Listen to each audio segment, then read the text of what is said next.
I'm Steve. And I'm Bobby. And welcome to The Mix.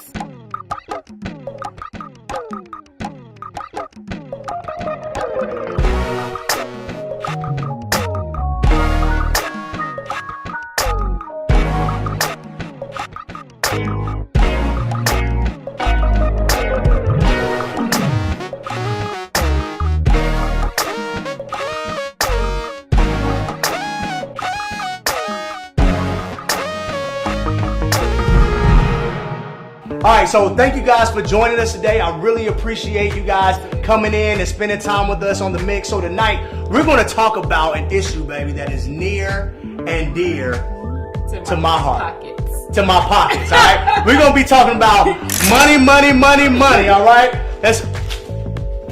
Get my bill money, I'm sure. So anyway, I'm back, okay? All right, because, I used to make it rain back in the day. All right, but anyway, so... But what we're talking about today is we're talking about money. We're talking about how to be unified with the money as a married couple, all right? And that's super important. Babe, why is being unified as a married couple with the money, why is that important?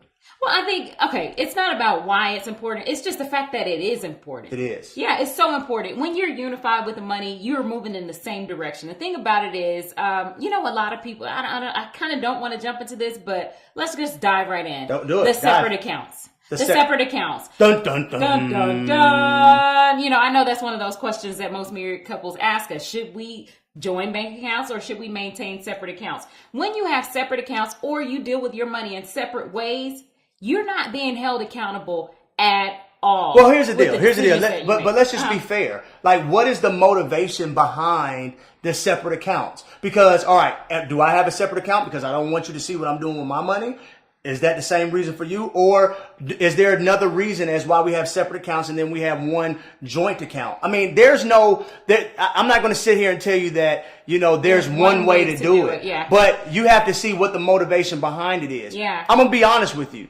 For us, we wanted to come together and not have this roommate marriage. Right. See, we call it having separate accounts. This is my money over here. This is your money over there. And you pay this bill and I pay that bill. We looked at that as like a roommate type of because situation. In actuality, when you're doing that, what it is, he don't have to know if I go ahead and get this or if I stop by, the accountability. It's accountability. Mm-hmm. It's about keeping secrets when you got the separate accounts. Stop hiding the money. Stop hiding the money. Where's the money, Steve? Did you pick up all the money? Or did you just... No, it's just something. I'll get it. I'm going to need to. Look. Count it. Okay. But yeah, there is a lot of value into joining the money together. It unifies you. It helps you stay on the same page. It helps you to, like you said, be accountable to one another. And it just helps you to just know what's going on with one another. All right. So our personal experience was, it's kind of unique. Baby, you want to talk about what happened with us when we first got married? Okay. So when we first got married, immediately I was pregnant. Okay. The truth is I was already pregnant when we got married. So I was pregnant. I was 6 months pregnant when we got married, and I was gonna lie, wasn't I? Yeah, you were. But you know what? I was at home. I decided to, I moved back to Atlanta, and I wasn't going to work for a while, and so I was a stay-at-home, soon-to-be mom, right. And you were making all of the money, and it was, and so I'm all of a sudden, I came from this thriving career to all of a sudden now I have to check in with somebody about all the financial decisions. And I was asking a lot of questions like, okay, so what's going on? How much money do we have? And blah, blah, blah. I'm trying to get a hold on who we are financially. And Steve was not giving me any information. The thing was, honestly, it wasn't that I didn't want to. I just wanted her to think that I was balling. Yes. And that my pockets were deep. And they were. And they are. Still. But the thing is that I wanted whatever. I was like, baby, whatever you want to do, just let me know and go ahead and do it. So what she did was she started getting her nails done like every day. and she started going to the mall to ball like every day. And I was like, okay, so I would come home from work and there would be a new bag.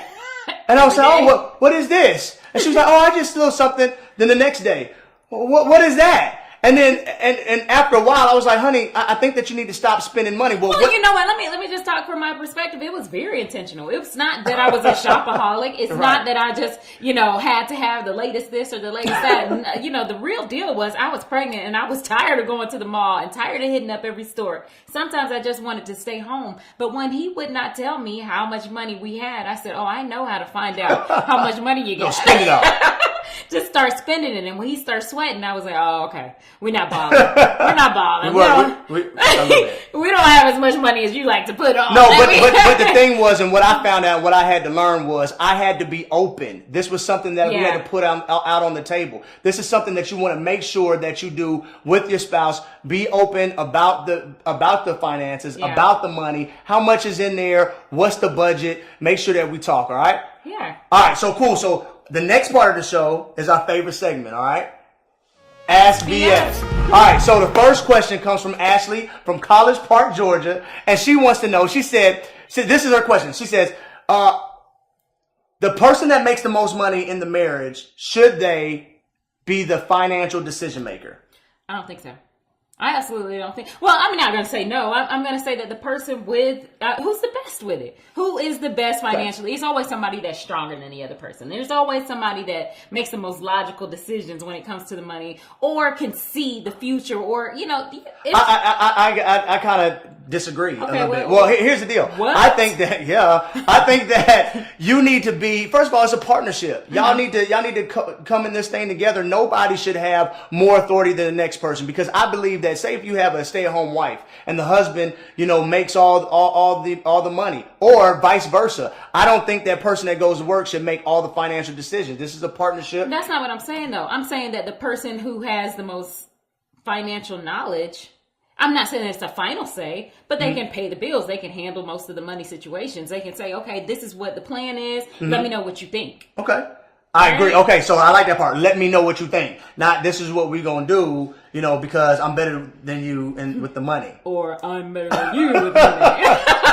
You got to come together and work on this thing together and be a partnership. Yeah. No one person. This is not a dictatorship. Everybody comes together and makes the financial decision. So to answer that question, I don't think it's just one person. Somebody will be better with the money, but both parties need to come together and agree on the finances and the financial decision making. All right? What's the next question?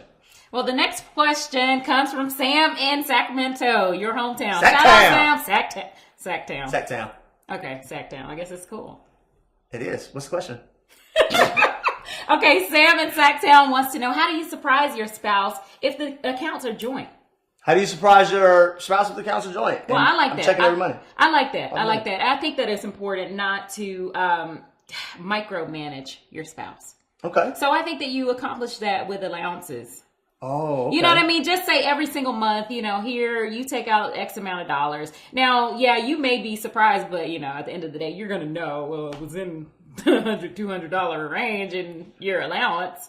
But the surprise is still the surprise. So you don't want to lose the element of surprise, because you want to be able to do nice things for your spouse, surprise them, keep it spontaneous, keep it interesting. And you don't want money or some kind of just microscope on every single move that you make restricting those surprises. So I absolutely believe that you have to make room within the finances to keep the romance and keep the spontaneity alive in your marriage. So basically what you're saying is, when there's one account, one joint account, then the husband and the wife should have monthly allowances or quarterly allowances. So therefore, you guys can have room to buy each other gifts for Valentine's Day, birthdays, anniversaries, things like that, to surprise your spouse. Right. And if you want to spend a little bit more money on something, take a little bit out of your allowance here and there. Take it, what I like to do is I like to get cash back at the grocery store and bypass the system. No, I was just playing, y'all. Sometimes. That's where my money go. Anyway, so thank you so much for joining us, talking about money. Stop hiding the money out there, husband and wives. And anyway, come back, come join us. How can they follow us, babe? Well, you can follow us on social media at TheMyx Inc. At TheMyx Inc. Or go ahead and look at our page, go to the About Us section, learn a little bit about Steve and Dolly, and then right below, let us know who you are. We'd like to stay in the conversation with you. All right, till we meet again, thank you so much. Have a good one.